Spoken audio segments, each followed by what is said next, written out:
بسم اللہ الرحمن الرحیم۔ تمام دیکھنے اور سننے والوں کو السلام علیکم۔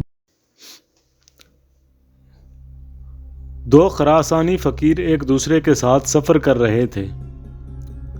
ایک کمزور تھا جو 2 رات کے بعد کھانا کھاتا، اور دوسرا قوی تھا جو ایک دن میں 3 بار کھانا کھاتا۔ اتفاقاً ایک شہر کے دروازے پر جاسوسی کی تہمت میں گرفتار ہوئے۔ دونوں کو ایک گھر میں قید کر دیا اور دروازہ مٹی سے بند کر دیا۔ 2 ہفتہ کے بعد معلوم ہوا کہ بے قصور ہیں۔ دروازہ کھول دیا۔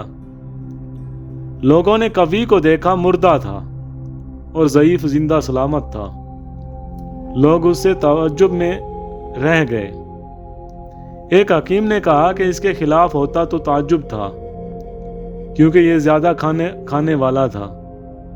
بھوک کی تاب نہ لا سکا، مر گیا۔ اور دوسرا صابر تھا، اس نے مجبوراً اپنی عادت کے موافق صبر کیا اور سلامتی کے ساتھ چھٹکارا پایا۔